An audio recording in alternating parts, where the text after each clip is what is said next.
we're looking at painting in stages. You can see I did the face first already, let that dry, and then I came back in, laid the water down, and I'm doing the wet on wet technique for the shirt. You can see how that part there dried. And then I come in, start working on the hand.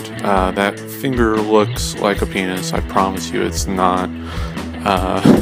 That's part of the job as an artist, is making sure something looks right and not like genitalia. And it's only going to look worse for a little while here. But you can see, using the wet on wet technique, I'm using a technique where creates kind of a tie-dye effect almost. So now that that part's dried, I've come back in with the ink, using that to more define the figure and the different areas in there. Like first, doing the hat with the logo, and I'll do the world champion logo on his shirt here in a little bit too. It's a approach that I was inspired by the artist Kent Williams on when he would do comic book work. He would lay down the watercolor and then define the figure with the ink. I think that's kind of fun. Also, I don't go with that full comic book approach of outlining everything. You can see, like with the hat, there's gaps there, and you'll see that on the figure as well. I prefer to ink with a brush. I don't hardly ever use pens anymore. I love all the control that you get with a brush. You can go, really taper your lines. You can start off thin and end with a nice, thick line. So coming in now, doing the words on there. Not my favorite part of the process to do. I don't think I'm a very good typographer, but that's part of the challenge. I always like also doing things that I'm not so great at, I guess. So figure's almost fully done. Now you can see the finished product. Not bad.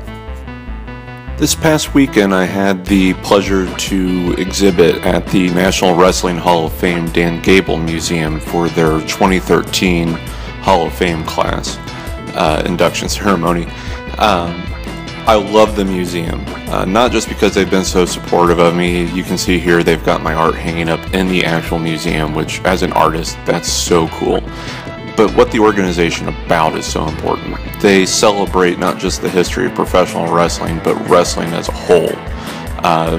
Throughout its entire history, they're very involved with collegiate, high school, and even younger amateur wrestling.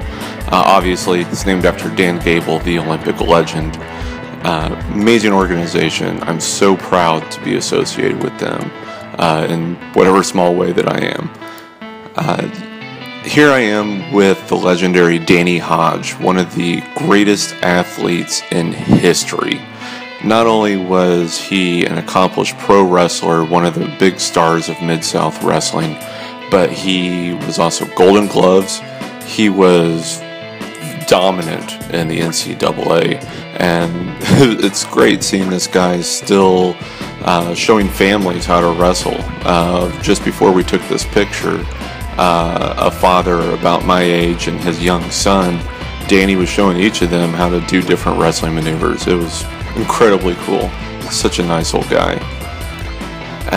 And here I am with Larry the Axe Hennig, and a print of the painting I did for him and his wife of him, his son, Mr. Perfect, and grandson, Curtis Axel. Larry is so incredibly proud of his grandson, just looking at how his face beamed. And several times throughout the weekend, both he and his lovely wife came up to thank me profusely for doing that painting for them. Larry even uses the image on the back of his business cards now. I'm honored, guys. It's incredible. Through this museum, I'm able to, in person, see how cool this whole project that I'm doing is. Speaking of, one of my paintings that's on exhibit in the museum is of the Baron von Raschke, and here's that crazy guy right in front of it doing the claw. I mean, it's just incredible. So incredible that Gerald Brisco wanted to get on the action of doing the claw as well. Gerald Brisco is an amazing proponent of what I'm doing and of wrestling as a whole. He's heavily involved with the museum, and he's when he sees something that he views as worthwhile, it becomes important to him to get the word out about it. At the induction ceremony, he's the master of ceremonies without any doubt. Everyone's paying attention to what that guy's doing.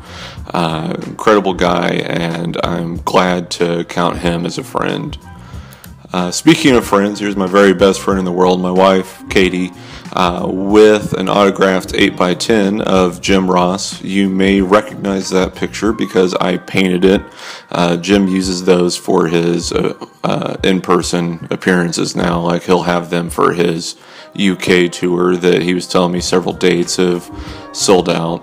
Had a great time Friday night hanging out with Jerry and Jim and Edge as well at the bar. We ended up closing the place down. Heard just amazing stories throughout the night. I just sat there on the edge of my seat listening to them telling stories about their careers and just talking about music and the like. It was fantastic. And Edge is such an incredible guy in person. I understood within just a minute of talking to him why he has achieved all of the success that he has. He's a genuine good guy. This picture was taken by the legendary George Napolitano, who was inducted into the Hall of Fame with Edge this year. Just look up George, look at the photographs he's taken. Some of the most memorable wrestling photographs of the last 30 years that man took. It was incredible to talk with him a little bit too. And of course here I am posing with Edge and the painting that I did of him. He was so complimentary of everything. He took a print to give to his mom. So very neat.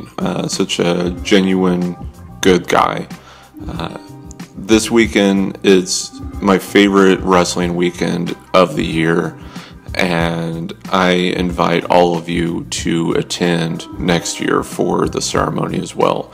It's one of those things that if you're a true wrestling fan, and of wrestling as the sport, as the high concept, you need to be there. Thank you guys. All right, time to pay the bills. I'm releasing a print of my portrait of Edge. Only a few of these will be available online, so they're sure to sell out quick. Get yours, don't live a life with regret, and I'll see you next week.